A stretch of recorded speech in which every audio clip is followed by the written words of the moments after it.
لما عنتي أو كيركوس كفلة ختما مئكب الدراش كلتا مئتش سب زخونو ليك عن زولوهم بارتتات ونزركبوه إلكم هنا يسمرت سو عندرتا زبهالو زركبوه بعل كبر سفاز بهالو ودون زتحاور وزلو ناي بعلو من ناي بارتيوم مالتيو I think سو عندرتا مثلني كاو ازم كبايتونا تباررون بايتونا اين ايلوم زركبلو عمر رحاو الدبات دليت لوطي توكلت منقص تخركو يمين توكلت منقص ونكركو اوريد ناي منقص اجندا سلازخونه ناي ايثيوبيا ناي بلصقنا اجندا سلازخونه سمون كركو يميلم الله بطعمي يوم افلا لا يفطيرهم زلو حزي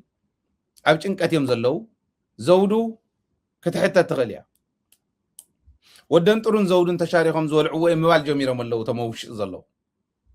تገንዘብ ሰሚ መጥፊኦም ዝባል ጀሚሮም الله ምናልባሽ መውፅን ተረኺቦም زهر مسوات ونكركب يوم أنا زحسكم حسكم عدكم تو تقرأيكم تو بهالي إذا أنت زي جيرون كنت هاي قصتيو حاولنا نريها هلو كنا تحت تقرأي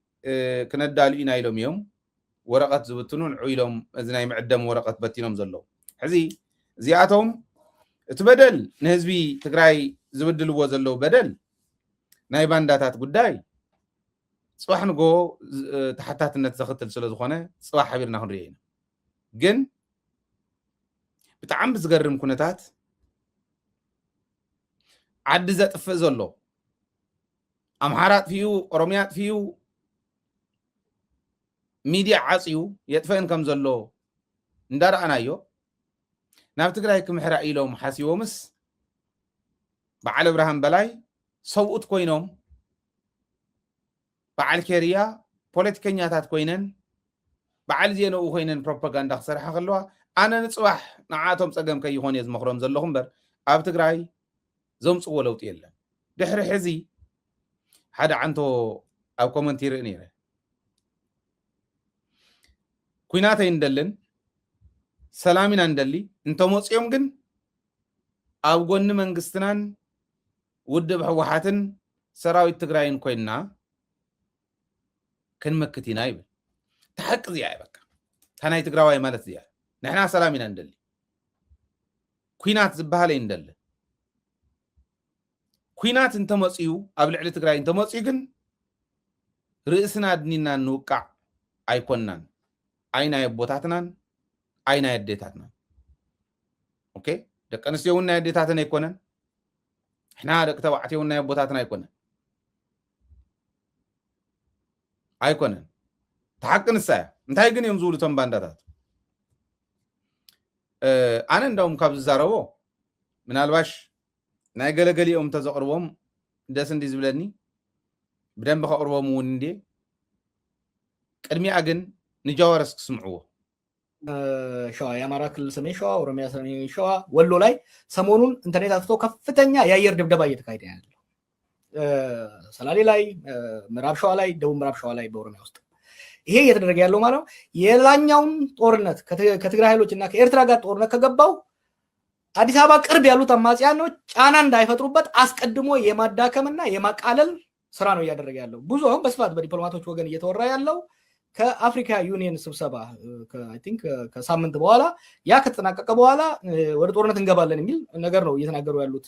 የአብይ መልእክተኞች ማለት ነውና አሁን የምታየው አብይ ሳይወደው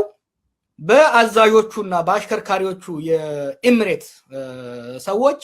ተገፍቶ ወደ ጦርነት እየገባ መሆኑን ምናየው ስለዚህ ይተርፊትና ይሰሜን ናብ ትግራይ መምጽኡ ናብ ትግራይ ጦርነት መኽፋቱ ይተርፍ ወይ ሃውኒ ሰራዊትኩም ወይ ድማ ምዕራብ ይወኩምን እዚኣ ይዝብል ዘሎ ሰራዊት ናይ ንህብ ምዕራብ ይንህቢና ንብል ዘለና መኽፋቱ ይተርፉን ህዝቢ ከውድቕ ኣብ ዝመፀሉ እዋን አብርሃም አነ ሚዛን ድንቁርና እንዲለ ናይ ድንቁርና ሚዛን ዝኾነ ሰብ ሎሚ ዝዛረቦ ካሊ ጽባሕ ዝዛረቦ ካሊ ትማል ዝዛረቦ ዝነበረ ካሊ ይዝወድዚ አብርሃም ሰብ አይኮይንስ ህግዝ ገንዘብ ስለዝሓዙ ህዝቢ ሸይጦም ዓዲ ክሒዶም ህዝቦም ክሒዶም ገንዘብ ስለዝሓዙ ሰውት ዝኾኑ ይዝመስሎም ጃኬት ተኸዲኖም ስለዝኾኑ ሰውት ዝኾኑ ይዝመስሎም ሰብእና ኣብ ሕልና እዩ ሰብእና ፍታ ማዓንታ እያ أبراهام أبصاوعيت درع تشرحن فحص تنقلن دحرات قجلة كابصاوعيت درع تشرحن فحص تنقلن دحرات قجلة نتنقق إتقالات مرسيو من تان كتالو كم قدمي مسلكن وحج وسدكن إلون يقمت حزي تاي مالتيو كم تنايت مال من سي تقراي يلعلن يزو زلو أي مكتن سويلي يخوقع سويلي يخبلع صيلن ينكد فراتن دك انستيون ህፃን ወዲ 6 ወርሒ መጽኦም ከብሩ ከለው ስኢሊ ይኽርኢ ትሰብ ቀሺ ግንባሩ ኢሎም ምስ መስቀሉ ክደፍእዎ ከለው ስኢሊ ይኽርኢ ትሰብ ይብለና ኣሎ አዴታቱ ሒዙ ዘድፈረ ሰብ እዩ አብርሃም እዚ ይብል እዚ ምዋሉ ግን ኣይኮነን ገሪሙኒ ሕርያ ፌደራል መንግስቲ ይብል ልምዓት እዩ ሰላም እዩ ፀረ ጉሒላ ሕጊ ስለ ዘለዎ ይፅላእ ዘሎ ንብዓት ኣደ ትግራይ ይኣክል ንበል ህፃናትን መናእሰይን ናብ ቤት ትምህርቲ ይኽሩ ምርምርን ስራሕቲ ልምዓትን ይሳለጥ ፈቆዶ ዱርን በዓትን ፋሕጭን ግራሕ ኸይንብል እያ ሕዚ አብርሃም ዝብለና ዘሎስ እቱ ማይ መቐለ ብውዝፉ ገረብገባ ብውዝፉ ቢልዮናት ዶላራት ተውፅዩ ቤተ መንግስቲ ዝሰርሕ ዘሎ ሰብኣይስ ልምዓት ይዝደሊ ይዝብለና ዘሎ እቱ ህዝቢ ትግራይ ማይ ፀሚኡ ኣደታት ትግራይ ኣብ ቸንዳ ኣብ ትሕቲ ቸንዳ ኮይነን ደቀን ሒለን ዝወለድኦም 9 ወርሒ ኣብ ከብደን ተሸከመኦም ተሳቅየን ዝወለድኦም ኣብ ቅድሚ ዓይነን ዝብእ እንዳበልዐና ሃለወ ነታ ቸንዳ ብቆርቆሮ ግበሩለን እኽልኳ ውሰዱለን ተስማዕሚዕና እስካዕ ንምልስ እውን ዘይበለ መሬተን እውን ባዕሉ ሒዙ ከይምለሳ ናብ መረበተን ሒዙ ዘሎስ ልምዓት ይዝደሊ ይዝብለና ዘሎ ሰላም ይዝደሊ ይዝብለና ዘሎ ነቲ መሬትና ሒዙ ዞባ ሹም እንዳተቀየረ ሕገ መንግስቲ ተኽቢረ ኢሉ ትግራዋይ ሕገ መንግስቲ ምኽባር ማለት ትግራዋይ ምጭፍጫፍ ኮይኑ እዚ ዝገብር ዘሎ ፌደራል መንግስቲ ሰላም ይዝደሊ ይዝብለና ዘሎ ነቱ ኣብ ጎቦታት ዓድዋ ዝተሰርሐ ታሪክ ዓድዋ ተሸኪሙ ክወስዳ ስለ ዘይኽእል ታሪክ ዓድዋ ሰሪቑ ወሲዱ ቢልዮናት ቅርሺ 10ታት ቢልዮናት ተውፅዩ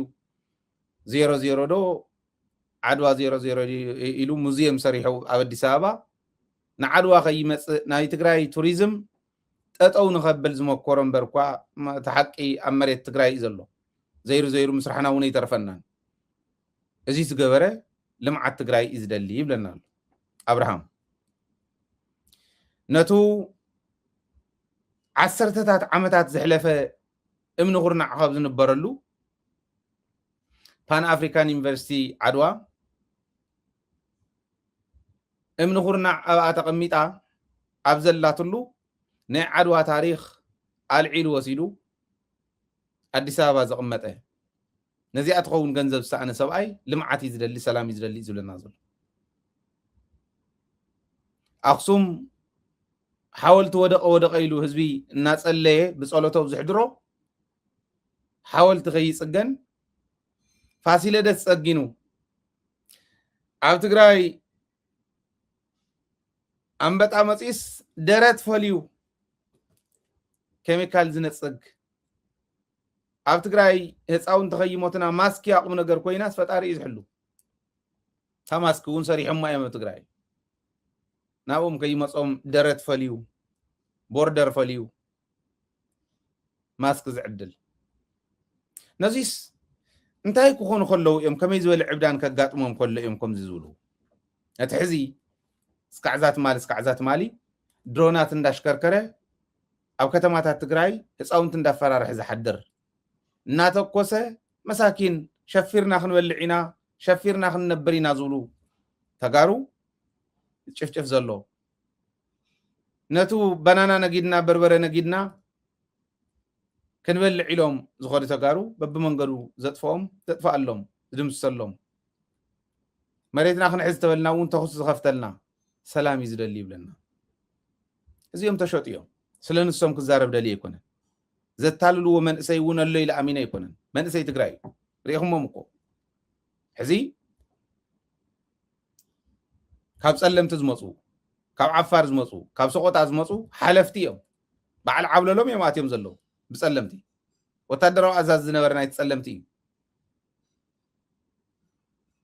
በዚ ብሰቆጣ እውን ወታደራዊ ኣዛዝ ዝነበረ እዩ ኣዘዝቲ ክፍለ ጦራት እዮም በዚ ብዓፋር እውን ዝመፁ ቶም ተራ ወታደር ዝነበሩ ዝመፁ ግደፍዎም ብዙሓት እዮም ግደፍዎም ክብል ከለኹ ብዙሓት እዮም ማለት እዩ ይምለስ ኣሎ ንምንታይ ትግራዋይ እቲ ባንዳ ግን እቲ ብኸውዲ ዝሓድር ግን ኩሉ ግዜ እኮ ጉርድ ኣሎ ገባር ይፈልጦ እዩ መሸላ ጉርድ ኣለዋ ዒልዎ እኳስ ዝሓመቐት ስሙ ኣላታ ንኣድጊ ትባ ንኣድጊ ኢኻ ትባ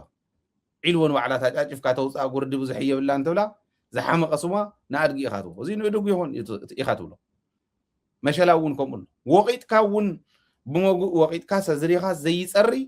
ናይቲ ውቃጥ ጉርዲ እውን ኣሎ ናይ ውቃጥ ጉርዲ ካሊእ በላዕ የብሉን ኣድጊ እያ ትበልዖ ኣድጊ ዝበልዖ ስለዚ ጉርዲ ኣለዎ ኩሉ ማለት ኣይነማርር ግዲ የብልኩም ኣብርሃም ከምኡ ስለ ዝበለ ክኾን ኢለ ይኮነ ኣብርሃም ዳ ዓዘፍዘፍ ደይብሎ ይነበረ በቃ ኣብዚ ማእኸል ሕዚ እቲ ኮሪደር ሰላም ይኸውን ኢሎም ተስማዕሚዖም ክቡር ፕሬዚዳንት ኢሳያስ ኣፈወርቂን ክቡር ጠቅላይ ሚኒስትር ኣብይ ኣሕመድ እንዳበለ ኩኽ እንዳበለ ዝነገረና ዝነበረ ኣብርሃም እዩ ናብ ተኽሲ ዶ ተቀራሪቦም እኒኦ ኣብ የለ ሕዚ ንሕና ዝበልናዮ ኮይንና ኢና ንነብር ኦኬ ኣብርሃም ካፍቶም ተወቂጦም ዘይስተኻኸሉ ጉርዲ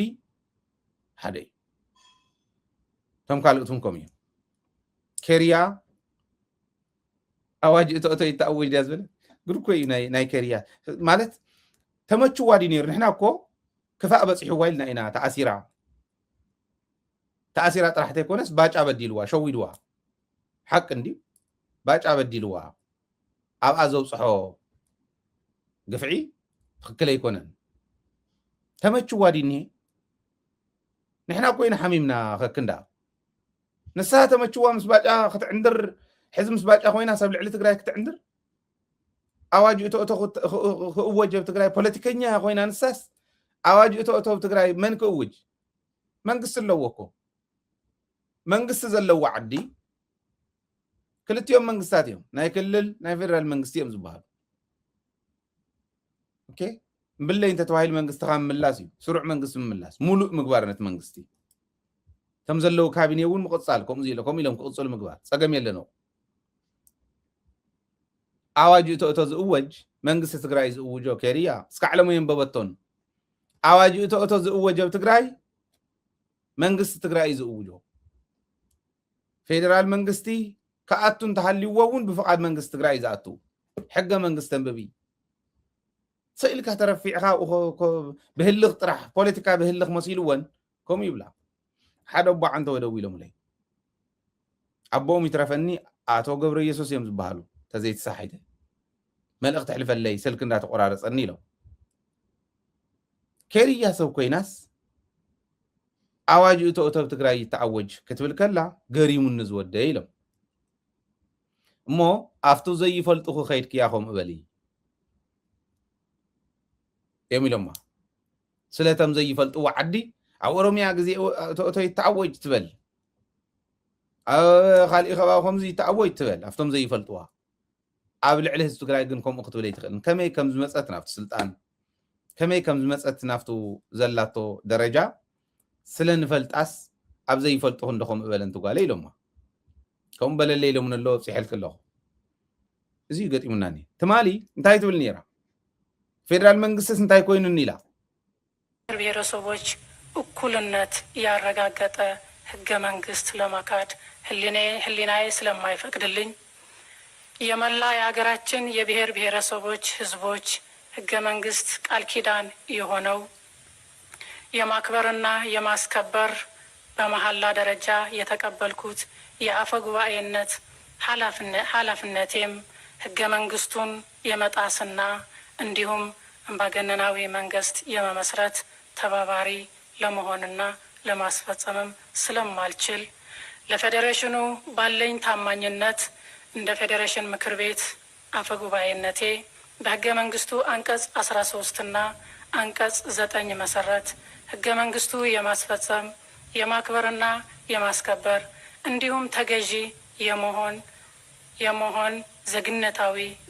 ግዴታዬን ለማስከበር በህገ መንግስታዊ ተግባራት ላለመሳተፍ በህገ መንግስት ትርጉም ሽፋን ህገ መንግስቱንና ህገ መንግስታዊ ፌዴራላዊ ስርዓት አደጋ ላይ የሚጥልና አምባገነናዊ መንግስት ለመመስረት የሚያመራ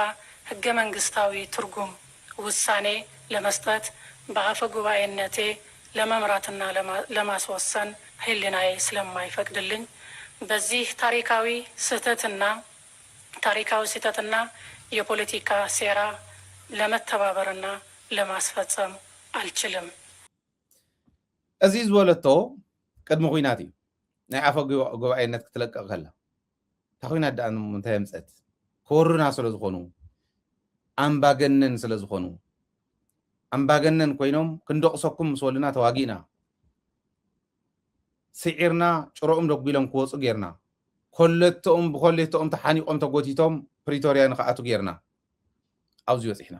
ሕዚ እንታይ ተረኽበ ኬርያ ሕዚ ኸይዳ ናብ ትግራይ እንደገና እቶ ፌደራል መንግስትስ ተምባገነን ዝበለቶስ ተመሊሱ ኸይዱ ኣዋጅ እቶ ይኣውጀ ትግራይ ተው ዘሎ ሓይሉ እውን ይደቆስ ባይዘወይ ከም ብበልኩም እኽእል እየ ኩለንተን ዝበለተን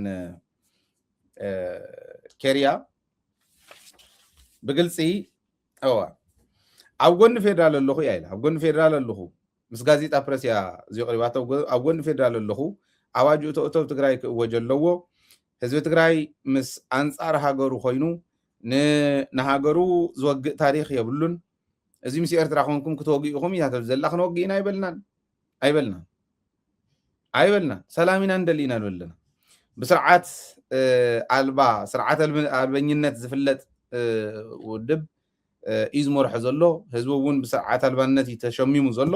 ሰላም ኢና እንደሊ ፓርቲታት ብሰላማዊ መንገዲ ዝሳተፋሉ ሓሳብን ዝገልፃሉ መድረክ የለን ትብል ዜር ሪኢኹም ኣብ ትግራይስ ብሰላማዊ መንገዲ ይትረፍ እሞ ኢ ሕገ መንግስታዊ ዝኾነ ስኢሉ ኤክስትሪም ዲሞክራሲ ኣብ ኣደባባይ ተኣኪቦም መንእሰይ ትግራይ ዓመፅ ዝብል ከምኡ ዝብሉ ደጀን መዝገበ ሰሚዕኩም እዮም ዓመፅ ይብል ብዓመፅ ሰላም መምፅያ ትበሃል ዓዲ ሓንቲ ምፃለይ ተዝብሎ ከምፃለይ ይኽእል ቁም ነገር ዘይብሉ ሰብ ምዃኑ ኣነ ዓዲሞ እየ ነረ ሓደ ግዜ ብስልኪ ቴክስት ገይረሉ ኣነ ኣብዛ ፃንሒተይ እዚኣ ኣብ ዕድመይ ዘለው ብዕድመ ዕርዮም ዝወልፅኒ ብዕድመ ብትሕተይ ዘለው ብትምህርቲ ደረጃ እውን ብትሕተይ ዘለው ኣብ ናተይ ደረጃ ዘለው ብልዕለይ ዘለው ፖለቲከኛታት እውን መራሕትን ላዕለዎት መራሕቲ ዝበሃሉ ከምኡውን ፖለቲካ ተንተንቲ ብዙሓት ሰባት ኢንተርቪው ገይረ ኣለኹ ብዙሕ እውን ተማሂረ ኣለኹ ብዙሕ እውን ቁም ነገር ሰሪሐ እዛ ሚድያ እዚኣ ኣነ እንደጀን ሰብ ኢላ ዓዲመ እየ ድሓር ስክሪንሻት ገይሩስ ሃኢለ ዓዲሙኒ ሃኢለ ዓዲሙኒ ግን ኣነ ይከድን እያ ወይለከ መዚዳ ተሓሳሚ ኣጓሳስ ትምስሑ ድራር ይኮነ እንድዩ ኣነ ትሰርሐ ይሰርሐ ኣለኹ ንዓይለ እዮ ሰብ መሲሉኒ ኣነ ቆም ነገር እያ ክሰርሕ ፖለቲከኛ ኢለ ድሓር ተረኣኽዎስ መንእሰይ ትግራይ ዓመፅ እዩ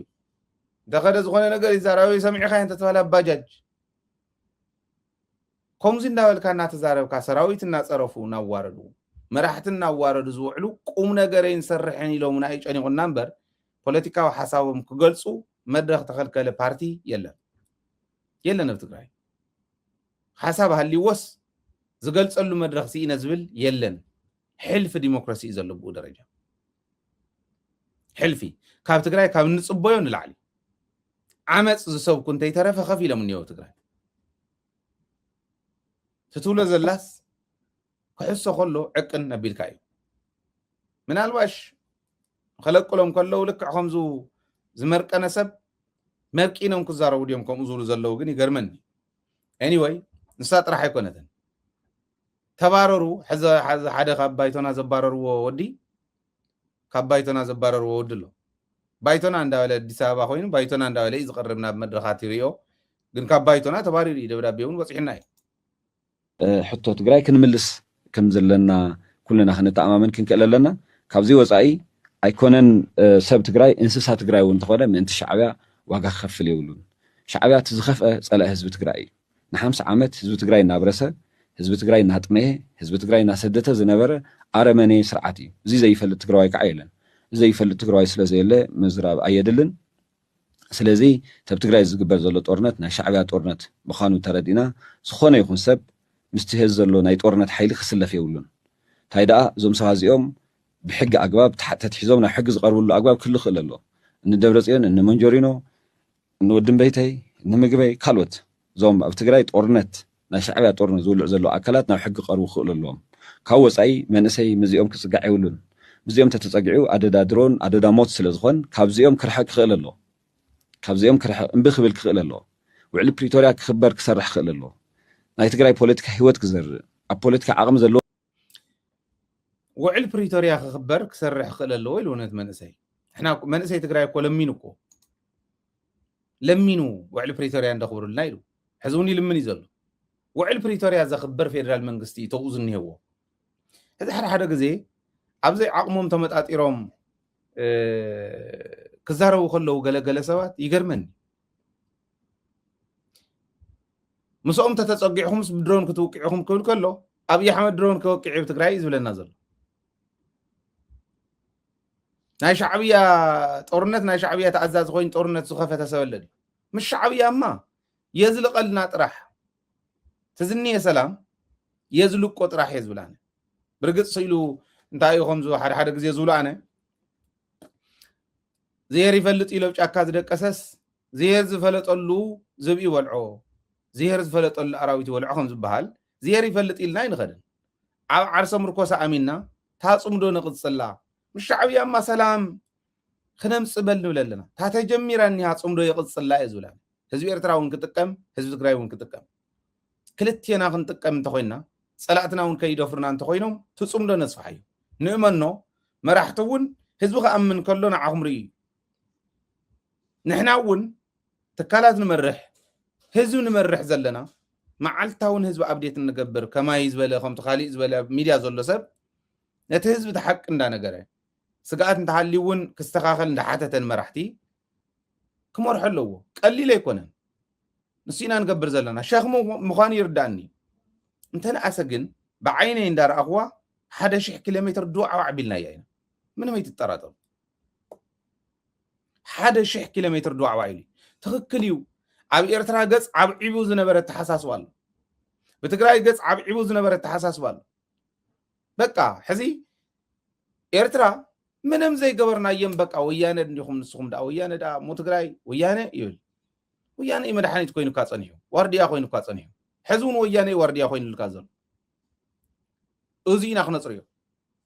እቲ ቅድሚ ሕዚ ይሰነድ ዝብሎ ዝነበርኩ ሕዚ ተስማዕሚዕና ኣሎ ኦኬ ሰነዳት ከመይ እንዳገበርና ንኺድ ደኣ እንዳበልካ እናተዛረርብ ካብ ንኸደሉ ደረጃ በፂሕና ደለና ሕዚ ይሰነድ ሳቶም እውን ይውፁ መደነጋገሪ ከይኾን መሬትና እውን ስለ ዝኾነ ይውፁልና እስራት እውን ይምለሱልና ምኡኹል ይኹን እንዳበልኩ ዝሓተን ዝነበርኩ እቲ ዓብዒቡ ዝነበረ ፀገም ስለ ዝኾነ ናተጠራጠርና ከይንፈላለት እዚ ኒሄ ኦፖርቹኒቲ ከይኸድ እዩ ነይሩ ኦፖርቹኒቲ ሒዝና ተጠቕምናሉ ንኸድ ኣለና ህዝቢ ትግራይ ናብ ኤርትራ እንዳሰገረ ምንጋድ ጀሚሩ ኣሎ ህዝቢ ኤርትራ ናብ ትግራይ እንዳሰገረ ምንጋድ ጀሚሩ ኣሎ ምኡኹል ብዝኾነ ሓይል ፀጥታ ብደንብ እንዳርኣዮም ናይ ኩሉ በቲውን ክሰግሩ ከለዉ ናቶም በዚውን ክሰግሩ ከለዉ ናህና እንዳርኣይዎም እንዳመርሕዎት ጉዳይ ይረኸበለት ህዝቢ ሕና እውን ተራኺብና ነውግዕ ኣለና ምስ ኤርትራውያን ደገ ዘለና ውሽጢ ዘለና እቲ ዝመርሕ ዝኒሄ ኣብቲ ናይ ፅምዶ ዝመርሕ ዘሎ እውን ይራኸበለ ይደዋወለ ኣሎ ቀሊል ኣይኮነን ምስ ኤርትራ እኮ ሕዚ መዳፍዕ ዝጓዝሙሉ ግዜ ይኮን ነይሩ ከምቲ ድልየት ኣብዪ ኣሕመድ ተዝኾን እዚኣ ስለ ዝበርዓነት ኣብዛ ጉዳይ እዚኣ ኮይኖም ዝበልዑ ሕዚ ምናልባሽ እውን ትርእይዎም ዋላ ሰውነቶም እንዳማሰቑ እዮም ዝኸዱ ዘሎ ኣብቲ ፀቢብ እዋን ከመይ ነርና ረኣዩና ተመሊስኩም ረኣዩ ኣነ ድቃሰ ይነበረን ብሓቀይ ብልበይ ከዓ ስለ ዝቃለስ ድቃሰ ይነበረን ከፊለ ከንብብ زوم ناي ماون ناي جزع ناي ماركسيزم لينينيزم حيزوم قال يبحال ماركست خلينا نبب تملسنا خنفلطو تايم كوينهم كم زولوهم كنبل بالتي كم زبارو تتبال كلمه صحاف صحيفهم صوا مردات رخبنا انت تبهالخو زيهم قبرينا خفيلنا نحضر نيرنا دقاسي نبرنن انا حزون دقاسي يبلنان تنقاسه ግን ይሕሸና ቦዚው ተነقاسه بኤርትራ ገጽ ዝተኩሰልና ሓይሊ የለን ዚው ዓብይ ዕድል ይን መንእሰይ ትግራይ 360 ዲግሪ ተዓፂኸ ይውቃዕ ብፍላይ ሓወይ ብዝብሎ ብኤርትራዊ ከይውቃዕ ትፅምዶ ዓብይ ዕድል ፈጢሩ ሕዚ ነዚ ሳቶም ዝብልዎ ናይ ሻዕብያ ኩናት ዝኸፍቱ ዘለዉ ይብል እንታይ ክንገብር ምስ ሻዕብያ ኩናት ከፊልና ሰላም ደገርና ኣለና ዕድል ኣይኮነን ዲዚ መንእሰይ ኤርትራ ሓንካ ሽሒዙ ማዕፆ ትግራዋይ ክኸፍት ከሎ ካብ ምርኣይ ወፂና ሕዝስ ኤርትራውያን ዝነኽአ ንዓና ዝነኽአ እዩ ሰሙን ተጋሩ ዝነኽአ ንዓና ዝነኽአ እዩ ኣብ ዝብልሉ ደበፂሕና ብሚድያ እንተነኣሰደ ነስምዖ ኣለና ኣብ መሬት ኣብ ተግባር ንኽመፅእ ክንሰርሕ ክንክእል ኣለና ኣብ ደገ ንራኸብ ኣለና ኣብ ውሽጢ እውን ክንከዶ ብዝግባአና ክንከዲና ንዓድና ንህዝብና ክንብል ክንከዲና ኣብ ዕድሜና እኮ ተኣምር ሰሪሖም እዮም ጀጋኑ ዘይንሰርሖ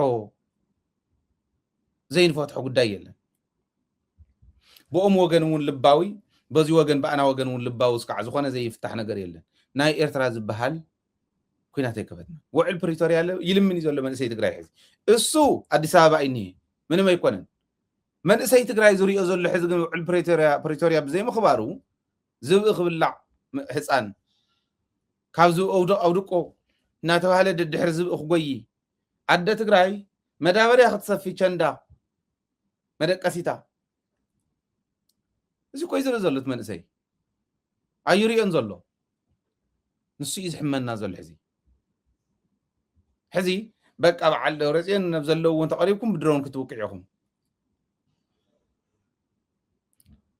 ኣብርሃም እንታይ እዩ ዝበለ ከም ዓሚ መስለክን ውሕጅ ወስደክን ዲ ዝበለ ከም ዓሚ መስለክን ውሕጅ ወስደክን ካልእ ተሪፉ ቶም ባንዳታት ከይልከሙ እዩ ኣነ ዝፈርሕ ዓድኹም ንዑ ከይትልከሙ ኣብይ ኣሕመድ ተተንኪሱ ትግራይ ኣይትጠራጠሩ ናይ ሻዕብያ ናይ ካልእ ኣይንፅበን ንሕና ኣይንፅበን ኣይፅበን መንግስቲ ትግራይ ብግልፂ እውን ኣቕሚጥዋ ደብረፅዮን ብግልፂ ኣቕሚጥዎ ወዲ ወረደው ናብኡ ከይንኸድ ንስራሕ ናብ ኣንተ ኣቲና ግን መሬትና እንደራደረሉ ንሰላም ኢልና እንደራደረሉ መሬት የለን ንሰላም ኢልና እንደራደረሉ ናይ ተመዛባላይ ምምላስ ጉዳይ የለን ክምለሱ እዮም መሬትና ክምለስ ሞት ተዓፂፍካ ሞት ተዘርጊሕካ ሞት እያ ስለዚ ስኢልኩም ፅንሑ እሞ እንዳፀዓነ ይመፀኩም ኣሎ ድሮን እውን ኣምፂሎ ክጭፍጭፈኩም እዩ ዝብለና ዘሎ برقصኝነት ንስኹም ክትሕተት ኢኹም ትጨፍጫፉ እውን ክሕተት እዩ ሕዚ ንሳቶም ወሪዶም ይብል ንሳቶም ናብ ሕጊ ቀሪቦም ፖለቲከኛታት ዝበሃሉ እዚኣቶም ክመፁ ማለት ዜርያ ባይቶና ባሪሮም እንዲዮም ባይቶና ባሪሮም ብርግጽ ብሽም ባይቶና አዲስ አበባ ከም ዝነግድ ፈልጦ ኪዳነ በል ይብል ሓደ ግዜ ባይቶና ተዋሂሉ ባይቶና ተፀዊዖም ከም ዝኢሎም ገለ ዝብል ሰባት እንተለጢፎም ዋቶም ሰብ ንሕና ዘባረርናዮም እዮም ባይቶና ኣብዚኣ እኒሃ ኣብ ትግራይ ታይኹም ትብል ዘለኹም ይብል حقو نحنا ممكن حقو زوم يزقبا ولا تصقم يفتر وشتي او وشتم كوينم يفتحوا ابي كوينم ما بتقراي تسابا خير كاز بحال بايتونا يلا بايتونا تقراي سد تسابا كم زبحال يلا حزي نعنا يا صوعنا مو هنمرحيكو زيري ريخا حلفتكم كتمرحوا واي تخلون تقراي بوز عقم زي خل الله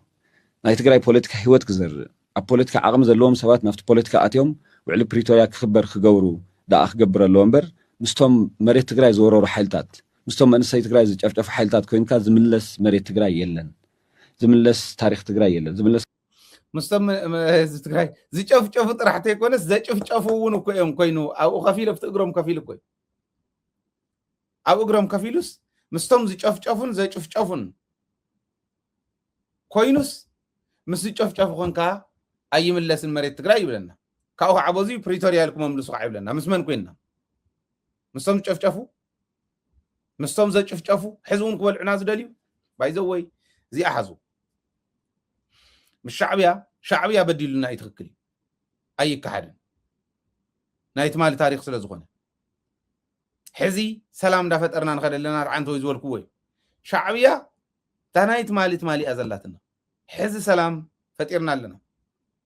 عرينا خنص فحينا نايت صباح بدل كود لنا زغل حيلي قرحن تخوين وص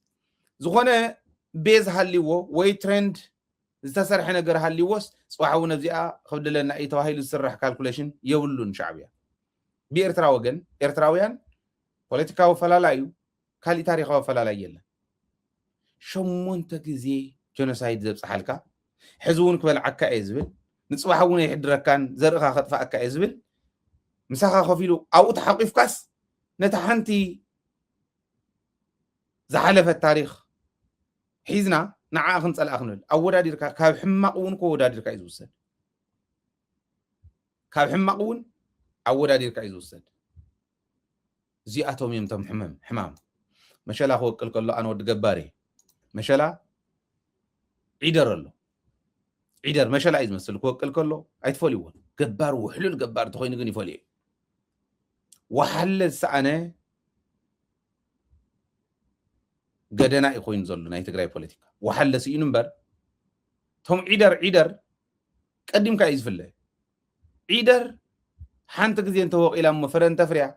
عيدر يا تقبران عن عمتها نزمت عمت كلها تقدنا عيدر يا تخون عيدر ناي بوليتيكا تقرأي يومزيو نشتلن هزب زي حسبو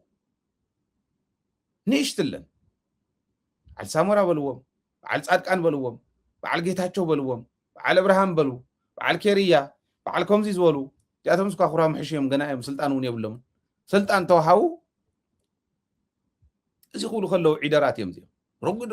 عيدر كتري خلو مبغدنا قومو مالت يم بعل صادقا بعل جيتاچو زرغد عيدر بعل ابراهام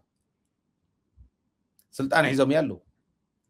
نزيوم رغد عيدر كورقو قلكا يخلن قسبيل كايت ورقو قنيخا اوكي الله ማለት ቃል ናብ ካሊ ኸይት ወስዱ ወፍ ገርፎ አወጻጻ አለው ስለዚህ ብዙሕ የናደንን አነ ሕዚ ምክንያቱ ትማልና ተዛረብ ክወ ስለ ዝመጽኹ ትማልና ስራሕ ሁሉ ስለ ዝመጽኹ ተረዲእኒ እሰርሓሉን እየ በዓል ጻድቃን በዓል ጌታቸው ንምንታይም ቀልጢፍ ህዝብ ተረዲእዎ ህዝብ ትግራይ ቀልጢፍ ዝተረድኦም ንምንታይ ካድሪ ህወሓት ቀልጢፍ ዝተረድኦም ንምንታይ حوحات سلا السرحات اللمو سلا زرد أتمو نتهزبي ببغبابي بمواقع غيرا سلا زنقر أتمو سلا تسرح له دي خمسة يقول كله خادرات وصرحنا له سخاري خاد أخوليه أي تترات أرو كادر حوحات تدميرو كند دبي تيسرح النظام سوات زيهم نمكلا جهرا يكونن حق يزارب زلو ملا حزب تግራይ نخفلتو ريسك وسيدنا هيوتنا تحيزنا ريسك وسيدنا تكالاتنا عنونو እንዳበልዎ ريسك وسيدنا تقاليسنا እዩ بفتنة نخوصو بفتنة ህዝብ ንኽርድኦም ዝገበረቶ ደደቢት እያ ኩላ ተተቀልቢ ሳያ መጽያ ኩላ ولا حدا معره ደደቢት ከምዚ ዝመጽ ሰብ የለን ኩላ ፈፈሪሓ ካልእ ተሪፉስ ካድረ ሕወሓት ካድረ ጥራሕ ኣይኮነን እንታይ ካድረ ኣብ ስራሕ ፈጻሚ ሕወሓት ዘሎ ሰብ ኣሎ ዳሕራይ ዝዛረቡ لمينا يو أبعدون لمينا مو استدينا أنا ولا لمينا يس دحر اسك قرب من دفلي يبليلنا هاي لغافت قالو ده دبيت كتغافت قالو فلي يبليلنا تاسو اي قرصنا نسيلنا تقاليسنا هزو فليت قوم ندوم نعاي سمن ديت العلي بلن يرجل حسب دحر مسترد اغني قرتاز ولا بوزحيو قصيرو ነው ይወደ ይቅርታ حق خان يركز ولا ده دبيت بوتو تون نسو ስለተቃለስና እዮም ተሐቂ እናውጻና ስለተቃለስና እዮም كهدرتات حوحات كونو حزب تግራይ بتقلالا كل ترديوه اورد لنا زم سوات حوحات وكل نقلتف يلعلنا ጌታቸው ረዳ بهزز ታውክልና አውርድና يغنيልን هذه حزبي كم زي خبل كله حزبهم مسمعه لدويت صريحه رئيس كوسيدا صريحه حزبي نزيوم ورد لنا خبل مسجمره حزبي كتقلبس جميره ميديا بلوا خالي بلوا تتقلب سنافتني هاي المسمر اتيا واننت كوسد جميرو ማለት ታይዲና ነና ናይ ዋንነት ጉዳይ ዘይ ነበር ህዝብና ይምስክርና نزوم حزن ولم زلنا ون حزب تفيقوهم يقدموا حزون عري خفلطم انتاني نمنتاي كاين شوت نعم طرح يكونن كومهم زبله مسوم لينك زلوه كنمصالكم هنا بايزوي ناي بانكي حسابو نوصينا لنا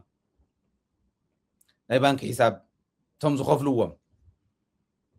زخف نكله زوم اكتيفيستس نولكم زلنا حزي اكتيفيستس نطفت محبراوي ميديا توهيلهم حز 10,000 نوسخ ديلهم اللون نعم زخفلهم ابراهام زخفلهم زلو ابراهام يزخفل حزي انت اكبا سوهافتي ابراهام يخفل له 150 100 قالنا غير يزخفلهم شح مالتي كم زخفلهم تخفلوا ابنت حدا غلطه لنا نقرب لكم هنا ابنت تخفلوا وجعجع زبلوا وجعجع زبلا تاي كوينهم كم مخانهم مسرعناكم من تاي يقبر الله تريوا ويهم نالواش كهرمي يكون شعو كم مسقربنا بزغونه كوينو جن زعبدوا سبات أبيت كنتون أبيت منقصون زنورو عريهم تجنزبوهم وخمم زول سوات عريهم قدمكم بصحوهم خوينو دهننت منكسي خوينو دهننت منكسي خوينو وتادر اندا جبرو ግን እስኺ ሕጂ ኣነ እንትትርእኒ ቀሺ ሓቀደ ግን 27 ዓመት ድነበረ ግን ቀሺ ብሙሉ ፖለቲከኛ እዩ ደህንነት እዩ እንዳመርሑ ዳተውጎምን ናብ ቤተ ክርስቲያኑን ክትከፋፈል ንምሳሌ ንዋን ዓላማኦም ናይ ትግራይ ጸላእቶም እንታይ ነይሩ ዳዊት قشي دغنو قشن تخوين مسكلي ومسل زلو دحن فلاسفوني يمثل ابا داويت ن ابونا اون سلامه يهودا خوينو اب صقعم تصقعو زو ايربورت ون ريخمو يهودا خوين زت حزوم نسي هبا ناله مالك بيتا كنتون فتشوا كل لي قشفت 27 زنبر قشي يكون كالي يكون دهنت ينيرو مو دهنت دي نيرو افتا 27 زمون كسنديدا دهنت دي نيرو زي اتوم يمراهم حزي تحازل لو دهنتنا توهلو فلسطي قشاوشتي اديس ابا يسر لو كهنات حجي يزوزلو حجي لك 2013 سنه يسر لو تعصروا سميع الله بزحت زرزرو من مصين له كم يوم زولو سوات يوم زسرو حرازازينا يزبحال كرمت فتو سنه خباب زمص اي ملكعو دسيب لك رقيص كايون خباب زبكل كم زول يوم زي ود زي خيدو برخا خيدم سم بهصان زبحال برخا خيدو بقى خوفر يخبل يزب زنبره سبي نزياتهم قشاوشتي لكم نيشتلن كو خاب اندوت تمبوتاتنا بقعات يوم نيرم دقنا كوا كقبلس يصنح دحن لبي يغبر يبل فتافلغ هيوت قنطيره نير انا ونسا بصيحتنيا نا لبي يغبر يبل بدنب غيرم يغمغمو قلع انت خونكا غنا سكيب سل لبي يغبر قلطف نزولون اسك قربت لانس خن يبل يبلو كمزيهم زولو زعودو سصللو جن كمي غرميم حليفمو تمنكسنا قليل يكونن يا ولدنا نا يبوتاتنا خبر تسكع حز زنبرنا انا قوم يامني صلوتنا يا ولدي ونا حق تግራይ زحلوا بر تامرات يبقى يلفالفو قديمهم ابي احمد شتلو دم فلطنا مشرفت دم ولنا ينيرنا يመስለኩም በቃ ዝሆነ ነገር ለፋሊፍ ወሎ ሳላ ወለዲ ሳላ ጸሎት ወለድም በር ጾይሉ በደህንነት ተወጽሐ ይኮነ ገና አትማለን ጭብጭብና ንጽዋሕ ኸይዱ አይሰዓርኩም ወንተጋሩ ወዳንኩም ታሪክ ኣለኩም ይልና ከምኡ ብዝኾነ ኮይኑ ክመጹና ደም ጸላእት ኾርና ደም ይወርናን ናይ በዓል አብርሃም ናይ በዓል ኬሪያ ናይ በዓል ግዛዕ ምዛዕ ጥቅልል ለቢሉ ዝምልስ ሓደ ወዲ መሊሱሎም እዩ ብትክክል ናይ ማሕራት ወላዲዩ ግን በደንብ ገይሩ ስለዝመለሰሎም እዚኣ ከቅርበልኩምሞ ናፍታ ናይ መወዳእታ ክንሰግር ያ ትግራይን ለመውጋት ነው የሚል መሆን የለበት ለማጥፋት ነው የሚል ቃል ነው የሚገልጸው ይሄ መሸወድ ያስፈልግ it is very serious የትግራይ ተወላጆች ላይ ያሰላልኩት ነው ከህወሓትም ከምንም ጋር ባለው ቅሬታ በተለያዩ መንገዶች አያለውኝ እኔ ከጋዜጠኝነት አለፍ ብሎ ለመናገር አሁን የሚካሄደው ውጊያ ለማጥፋት ነው ይሄንን በምን ቋንቋ መናገር ይቻላል? ቁጭት አለው። ለካ እንደ ሱዳን ከተማውን ማፍረስ ይቻል ነበር ብሎ በፓርላማ የተናገረ ሰው፣ ለካ እንደ ጋዛ ማድረግ ይቻል ነበር ብሎ የተናገረ ሰው ሲገባ ምን ሊያደርግ እንደሚችል 100 አውሮፕላኖች አሉ ብሎ በፓርላማ የሚናገረው አታሸንፉኝም የሚለው መቀየር አለበት የሚለው በፓስተሮችም በሌሎችም አካባቢ እዛ አካባቢ ነቀርሳ ነው የካንሰር ባህሪ ያለው ካንሰር ምንድነው ካልተቆረጠ አይድንም የሚል ፍልስፍና ተከትለው ማለት የሚለው ለማጥፋት ነው። እኔ የትግራይ ዲያስፖራ የተለያዩ እንደዚህ ኮሚኒቲም ኤሊቱም አያለውኝ ከባለፈው ከወታደራዊና ከህወሓት ውሳኔ ጋር ተያይዞ የመናድ የማኩረፍ ዝም ማለት ነገር አለ። በፍጹም ለአብይ አህመድ እየተመቹት እንደሆነ ነው የሚገባኝ። በፍጹም ቴዲ ይሄ ኢትስ ቬሪ ሲሪየስ። ይሄ እኔ ዴይሊ የሚደረገውን ወታደራዊ ጉዞ ወደዛ ቀጠና እየሆነ ያለውን እና ደግሞ የፕሪቶሪያ ስምምነት ሲፈረም ለምን ይፈረማል ብለው ቁጭት ውስጥ የገቡ ሰዎች አሁንም ስልጣን ላይ ያሉበት፣ አሁንም ሚዲያ ውስጥ ያሉበት፣ አሁንም ዲያስፖራ ውስጥ ያሉበት ሁኔታ ስታይ ቀልድ እንዳይመስልህ። የሚገኝ ነገር የለም። ያጠፋል። ህዝብ ነው የሚያጠፋው። አሁን ተፈናቃዩን በተመለከተ ስጠይቃቸው አንዳንዶች ምንም ገብተን እንበትነዋለን ይላሉ። ሉካት እንመልሰዋለን እኮ አይደለም፣ ገብተን እንበትነዋለን፣ ድንኳኑን እናጥፋበታለን። በዛ ውጊያ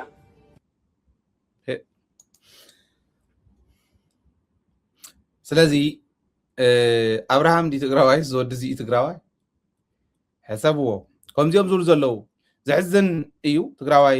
ከምኡ ክብል ከሎ ምርኣይ ናብ ልቦም ተዝምለሱ ፅቡቅ ነይሩ። ነገር ግን ኣብዛ ኩነታት እዚኣ ኮይና እቲ ፔይን ብደንቢ ጌርና አንደርስታንድ ንገብሮ ሰባት ንሳቶም እንታይ ይብሉ ኣለው እንታይ ክንገብር ንኽእል ዝብል ስለ ዝርዳእና ብዙሕ ትናቶም ህዝቢ ንክፈልጦ ንሳቶም እውን ንክርድኦም ናብ ልቦም ተተመለሱ ከምኦም ዝበለ ባንዳ እውን ከይፈሪ ኢና ንሰርሖ ዘለና። ህዝቢ ክርዳእ ብዓብዩ መኸተና ዝመፅእ ዘሎ ፈተና ፀላእና ናባና እንተመፅኡ ከጥፋኣና እዩ። ከይንጠፍእ መስዋዕትነት ምኽፋል ፅቡቅ ኮይኑ ኣይኮነን። ከይንጠፍእ ግን ክንከፍሎ ዝግባአና ከፍ ኢልና ክንድሕና ይግድን እዩ። ካብ ኩሉ ብረት መሓዘ ኣይኮነን መኸተ ማለት ለባማት እንተኮይና ንየ እያ ዘላ ሕዚ ኣብኣ እናሃለወት ምብርዓን ይከኣል እዩ። ርሑቕ እዩ ዘሎ ኣካይዳ ባርዕ ኣናፍሳ ንፋስ ከመይ ገሩ ነቲ ባርዕ ከቃፃፅሎ ከም ዝኽእል ዘይፈልጥ ገባር ለበዳ ክለብደ ይኽእል። ዓዲ ዶ ከባርዕ ለበዳ ክለብደ ይኽእል። ንፋስ ርኢዩ፣ ኩነታት ርኢዩ፣ ኣብ ከባቢ ዘሎ ሳዕሪ ክቃፃፀል ዝኽእል ነገር ርኢዩ እዩ ለበዳ ዝለብድ። ንሱ ግበሩ ኢና ንብል ዘለና። እንታይ ዓብይኩም ሓግዙና ምባል ይከኣል እዩ። ስልጣን ኣይኮነን ዝደሊ እቲ ዝቃለስ ዘሎ ሓጊዙ እታ ኩነታት ክትስተኻኸል እዩ ዝደሊ። ክንሕግዝ ንደሊ ኢና። ናይ ብሓቂ ይዛረብ ዘሎ ኣማዕዲኻ ክጠፍእ ዝኽእል ባርዕ እዩ ዝመፅእ ዘሎ። ትረፍደኹ ትሕዚ ዘለዎም ቁሞና ኮይኖም በዓል ፋኖ ቆላ ካሊእ ፅባሕ እንታይ ይፍጠር ኣብ ኣዲስ ኣበባ ፕሬዲክት ንግበር ከኣትዮም ንሶም ንከኣቱ ግን ሓገዝ የድልዮም እዩ፣ ድጋፍ የድልዮም እዩ፣ ኣጆኹም ምባል እንተነኣሰ የድልዮም እዩ። ነዚ ክንገብሮ ዝግባአና ጌርና ህዝብና ክነድሕን ዓድና ክነድሕን እንተመፅኡ ግን ክንመክት ከዓ ፅቡቅ ምድላው ክገብር ስለ ልቦናዊ ምድላው ክገብር እንተመፅኡ ሰላም ኢና ንደሊ። ንሕና መሬትና ኢና ንደሊ፣ ተመዛበልትና ክንመልስ ኢና ንደሊ፣ ሰላም ኢና ንደሊ፣ ሕገ መንግስታዊ መሰልና ኢና ንሓትት ዘለና። እዚኣን ብለይ እንተይሉ ግን እንታይ ሞ ትገብሮ ዳ ኣቐዲምካ ብማዕዶ ዝኒሄ ትምክት፣ ኣማዕዲኻ ዓሪኻ ትምክት፣ እቲ ናይ ማዕዶ ሓይሊ ተጠቀሙ ብደንቢ ብግልፂ የዛረቦ ዘሎ። ንኦላ ምድጋፍ ይከኣል እዩ፣ ንፋኖ ምድጋፍ ይከኣል እዩ፣ ንካሊእ ምድጋፍ ይከኣል እዩ። ንናፅነትና ኢልና ኣይንብርን እኮ ይብለና ኣሎ። መሬትና እንዳልና ኢልና እንታይ ኢልና ኢና እዚኣን ብለይ እንተተባሂሉ ግን ተጎንቢሑ ዝውቃዕ ትግራዋይ የለን። ኣነ ሃይሊ ስለ ዝኾንኩ ዝብሎ ኣይኮነን። ኣብ ትግራይ ክድሕተት ተሰቂሉ ናይ ማሕበራዊ ሚድያ መፃወቲ ዝገብሮ ግደፍዎ ትመኸተ ግንስ እዩ። እቶም ጀጋኑ ዝሓዝዎ ስለ ዝኾነ ኢኹም ጀጋኑ ይትፅረፉ ንብሎ ዝነበርና ነዚ እዩ። ባንዳ ክፅረፍ ይኽእል እዩ። ስምዒት ኣብ ስምዒት እውን ስለ ዝትወካ ጅግና ክተልዕል ከለካ ግን ኣብዚ ለምቅነ ዝነበረ ምልልስ ምስ ቴድሮስ እንተሪኢኹሞ ንስ እዩ። ካሊእ ተኣምር የብሉ። ስለዚ በዚ ደረጃ ንረኣዮ እዩ። ናይ ሶማሊያ ፕሬዚደንት ቁጥዑኡ ዘርአየሉ ኩነታት እውን ኣሎ ናይ ሶማሊላንድ እስራኤል ስለ ዝተቀበለታ ሕዚ እውን ኣፍልጦ ዝህቡ ናይ ኣፍሪካ ሃገራት ኣለዉ ሽመይ ፅውዕን እየ ግን ብሓደ ወይ ብተኻሊእ መንገዲ ኣፍልጦ ይህብሎ ኢሉ ንኢትዮጵያ ሽምጥጥ ኣቢልዎ ሓሊፉ ኣሎ ምክንያቱ ትማለ ርኢናኩም ኢና ኣብዚ ባንዴራ ናይ ሶማሊላንድ ኣብ ኢትዮጵያ ተሰቂሉ ነይሩ ንሕና እንኳዕ ደስ በሎም እንኳዕ ተሰቀለሎም ኢትዮጵያ እውን ካልእቲ ሃገር እንተኮይና ይግድሰና ግን ንሶማሊያ ክስምዖም ዝኽእልን ሶማሊያ ፈጥሮ ትኽእል ፅዕንቶን ምርኣይ ይከኣል እዩ ምስ ግብፂ ትገብሮ ዘላ ጥምረት እውን ንኢትዮጵያ ካልእ ሓደጋ እዩ እዚ ኩሉ ሓደጋ እናሃለዋ እያ ተዓዲ ኣብ ልዕሊኹም ተዘይዓለልኩ ትብል ዘላ ንሕና ቅልፅም ኣለና ኩሉ ዓይነት ቅልፅም እየ ዝብል ዘለኹ ቅልፅም ዝብል ዘለኹ ስእልካ ናይ ብረት ስለ ዝሓዝካ ወይ ሰራዊት ስለ ዘለካ ጥራሕ ኣይኮነን ኢኮኖሚና እውን ተተጠቂምናሉ ግዙፍ እዩ ካብ ኢትዮጵያ ንረኽቦ ኣይኮነን እኮ ትናህና እየ ዝብል ዘለኹ ሪሶርስና ውፂና ክንጥቀም ትካላት ምትካል እዩ ሰራዊትና እውን ከምኡ ጠንካራ እዩ ፖለቲካ እውን ክሰርሕ ዝኽእል ዓቕሚ ዘለዎ ሓይሊ ኣለዋ ዝዓዲ ምጥቃም እዩ ኣብዩ ዘሎ ምጥቃም ከኣሉ ለዚ ብቕልፅምና እነኽብሮ መንነትና እምበር ብትካወ ዝወሃበና የለ ብሸተኽ በተኽ እንተኸይድና ከዓ ተወቃዕቲ ኢና እሞ እዚዩ እናስተኻኸልና እናተደጋገፍና ክንከደለና እየ ክብል ደልየ ሓደ ትካል ምትካል ሚድያ ተደላደለ ሚድያ ክህልወካ ከሎ እውን ስለ ዝኾነ ሚድያኹም እንዳደገፍኩም ዝለቑ ሚድያ ምድጋፍ ንሃይሊ ምድጋፍ ኣይኮነን ሚድያ ምድጋፍ ንትግራይ ምድጋፍ እዩ ትግራይ ትዘድልያ ክትረክብ ምግባር እዩ ትግራይ ብሚድያ ደረጃ ዲፌንድ ክግበር ዝግብኦ ክግበር ምእንታን ንሱ ዓይነት ዕድል ክትረክብ ሚድያ ምድልዳል እዩ ሚድያ ኩሉ ዓይነት ሚድያ ምጥቃም ወሳኒ እዩ ክህልወና ኣለዎ ግን እተን ብብሄረንን ብህዝበንን ዘይደራደራ ሚድያታትና ብተልእኮ ዝተመኮራ ከም ደደቢት ዝበላ ምድጋፍ ናይ ግድን እዩ ሸላኹ ብዙሕ እዩ ሚድያ ልክዕ ከምዙ ቀዳድ ዝበዝሖ ቅዳድ ዝበዝሖ መዳበርያ እኽሊ ክትመልኦ ከለካ ማለት ንእሽተይ ነገር ድሮፕ ገይሩ ኩሉ ሰብ ዝኾን እዩ ዝመስሎ በቃ ዋላ ናይ ሓደ ወርሒ ክንደዚ ኢሉ 10,000 እንተዝኸፍል እውን ኣይተኣክልን ምክንያቱ ነዃል ብዙሕ እዩ ተሓዚ ዝፅሕፈላ ዘለኹ ቢሮ እውን ገንዘብ እያ ተድልያ ተሓዚ ዝሰርሓላ ዘለኹ ኢንተርኔት እውን ገንዘብ እያ ተድልያ ታ ቴሌቭዥን ፕሌይ ኣውት ኮንትሮል ዝገብር ሰብ እውን ገንዘብ እዩ ዘድልዮ ካሜራ እውን ከምኡ እዩ ትካርዲ እውን ካብዚ ወፅየ ዝድውለሉ እውን ገንዘብ እዩ ዘድልዮ ነኳል ዝበዝሖ ኢቲ ሚድያ መትሓዚ የብሉን ወረቐት ንፅሕፈሉ እውን ገንዘብ እዩ ዘድልዮ ፕሪንተር ፕሪንት ንገብረሉ እውን ገንዘብ እዩ ዘድልዮ ተኣምራት እዩ ሚድያ ኩሉ ግን ኣይኮነን እቲ ቴሌቭዥን እዩ ትፀገም ኣብ ዩቱብ ምኻድ ይከኣል እዩ ኣብ ዩቱብ ጥራሕ ሰሪሕካ ምውዳእ ይከኣል እዩ ተትከኣለና ኣብ ዩቱብ ጥራሕ ምግባር ይከኣል እዩ ቴሌቭዥን እንተዘይኮይኑ ግን እቲ ብሚልዮናት ዝቁፀር ህዝቢ ኣበይ ገርና ንበፅሖ በበይ ንኽዶ ንህዝብካ ምሕሳብ እዩ ናብ ኣውዲቑና ንዓና እውን እዚ ደግፍዋ እዛ ሚድያ ዓዲ ዘለኹም በዚኣ ደግፉ ኣብ ደገ ዘለኹም በዚኣ ክድግፉ ትኽእሉ ኢኹም